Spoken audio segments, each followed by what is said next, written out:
Welcome to NutriCast, Nutrition Podcast, tempat berbagi agar kalian termotivasi.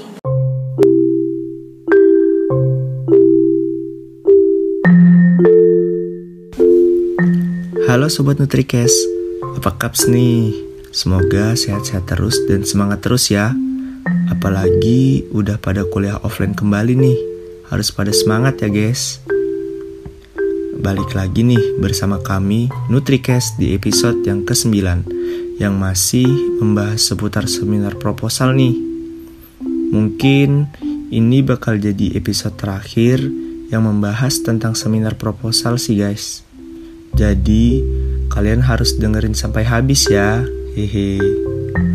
Nah, episode kali ini kita bersama narasumber kita yang gak kalah keren dari narasumber-narasumber sebelumnya, yaitu Kak Anissa Nurabiah dari Gizi Tingkat 4. Tanpa lama-lama, langsung saja yuk kita hubungkan ke Kak Nisa.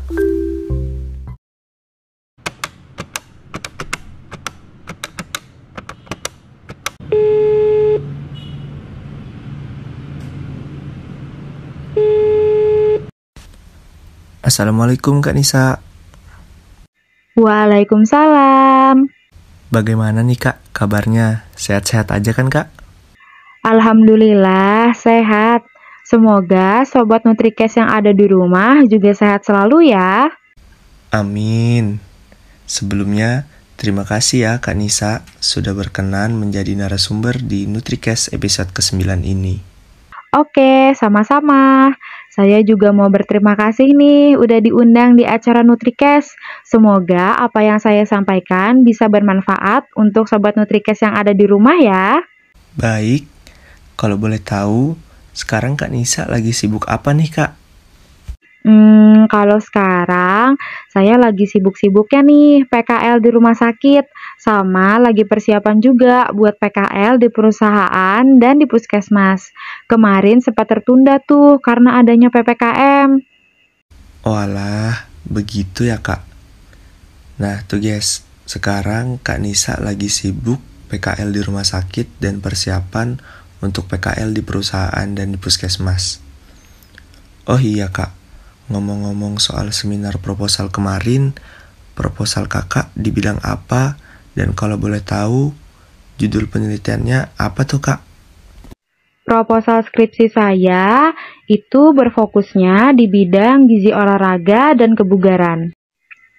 Untuk judulnya sendiri yaitu hubungan status gizi dan asupan makanan dengan tingkat kebugaran jasmani pada atlet di sekolah sepak bola. Oh, jadi begitu ya Kak. Wah, bidang gizi olahraga ini menarik banget nih Kak. Apalagi buat Sobat NutriCast yang hobinya olahraga. Pasti tertarik nih dengan pembahasan kali ini. Jadi Kak, penelitian di bidang gizi olahraga itu gimana sih Kak? Kalau menurut saya, penelitian di bidang gizi olahraga dan kebugaran itu susah-susah gampang. Susahnya kenapa?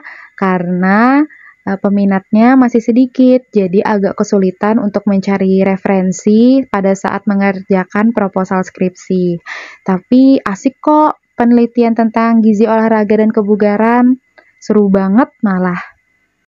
Jadi, dari kita menghitung kebutuhan gizi si atlet sampai kita mengedukasi apa aja sih makanan yang bagus untuk atlet, itu fungsinya untuk menunjang performa mereka supaya para atlet ini bisa mencapai prestasi yang setinggi-tingginya dan sudah pasti bisa membanggakan nama Kalimantan Timur nih kalau misalkan mereka menang. Karena kan performanya sudah ditunjang dengan asupan-asupan gizi yang baik juga dari kita. Gitu ya, Sobat NutriCast. Jadi seperti itu ya Kak. Nah tuh guys, kira-kira bidang gizi olahraga itu dari kita menghitung kebutuhan gizi atlet sampai mengedukasi makanan-makanan apa aja sih yang bagus buat atlet. Lalu Kak, kalau dipikir-pikir kan, bidang gizi olahraga ini pasti bersangkutan dengan kegiatan olahraga. Nah, kalau boleh tahu Kak, cakupan atau ruang lingkup penelitian gizi olahraga itu apa aja sih Kak? Apa meneliti atlet-atlet kah? Atau bagaimana, Kak? Kalau penelitian di bidang gizi olahraga dan kebugaran ini nggak mesti meneliti tentang atlet aja. Kita juga bisa nih meneliti contohnya seperti pekerja kantoran. Apa sih yang bisa kita teliti dari pekerja kantoran? Nah, yang kita teliti itu adalah kebugaran tubuhnya. Pasti Sobat Nutrikes yang ada di rumah ada yang bingung nih. Buat apa sih kita ngukur kebugaran tubuh pada pekerja? Emang fungsinya buat apa? Bukannya cuman atlet ya yang butuh kebugaran yang bagus untuk memenangkan sebuah perlombaan. Jangan salah guys, para pekerja itu juga butuh tubuh yang bugar dan sehat untuk menyelesaikan pekerjaan mereka dengan baik.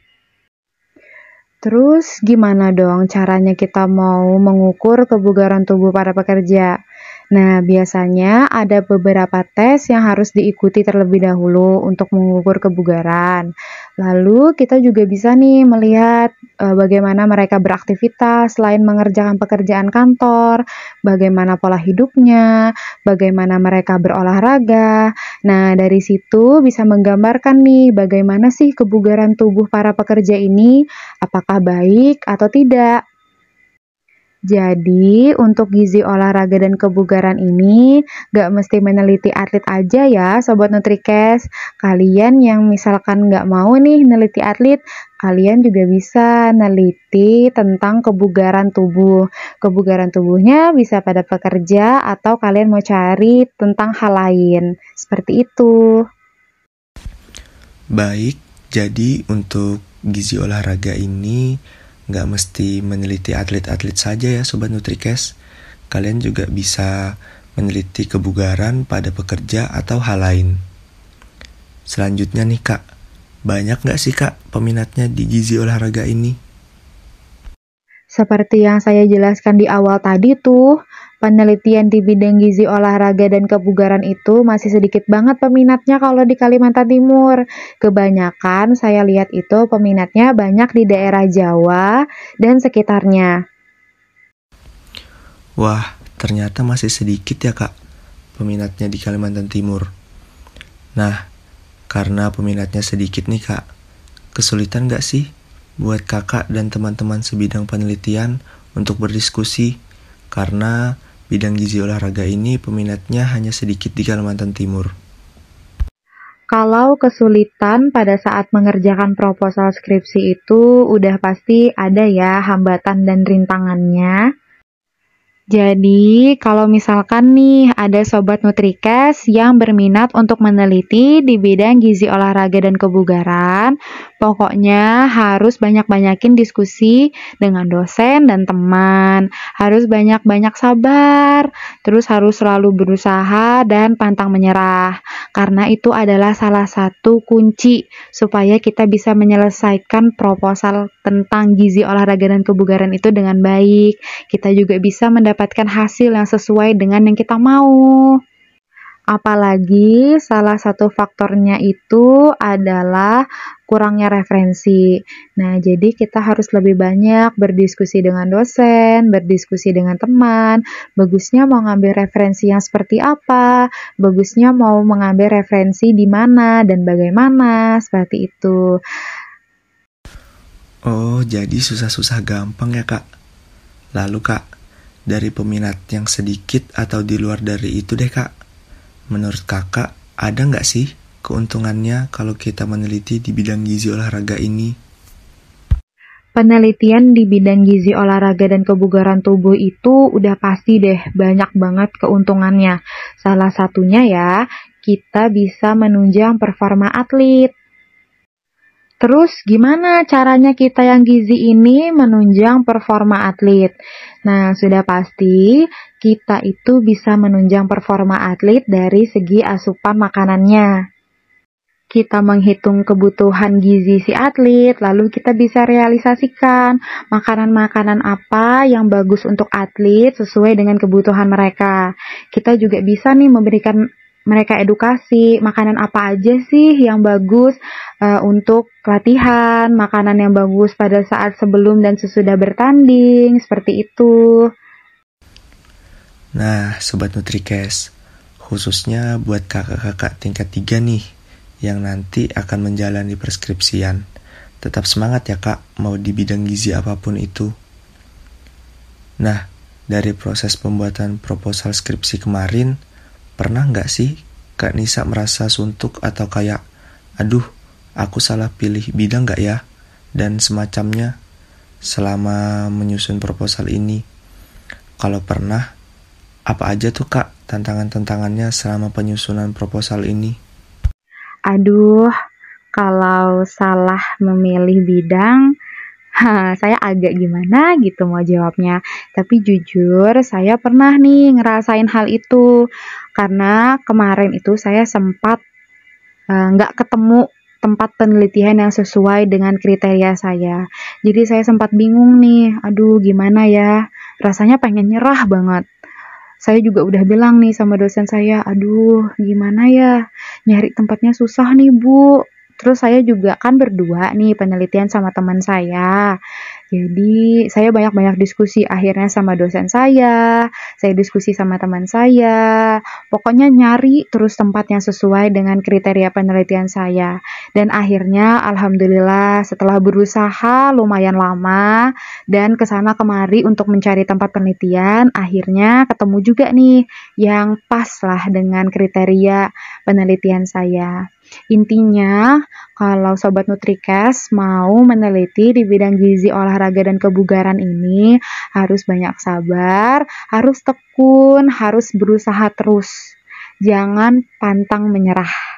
Oke, Sobat NutriCast? Wah, luar biasa sekali ya jawaban-jawaban dari Kak Nisa tadi. Sangat menginspirasi. Mungkin tadi adalah pertanyaan terakhir nih Kak di episode kali ini.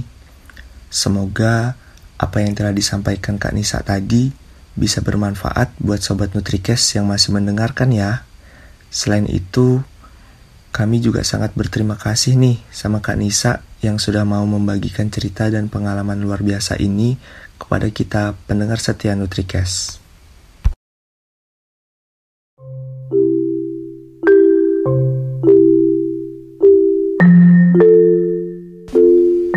Nah, Sobat NutriCast, terima kasih ya sudah mau mendengarkan dan mengikuti episode ini sampai selesai.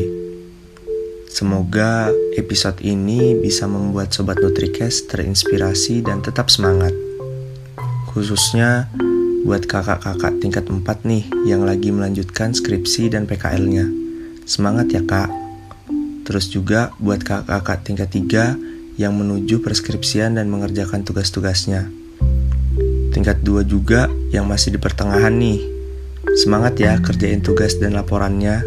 Serta adik-adik tingkat 1 yang harus terus semangat karena perjalanan yang masih panjang.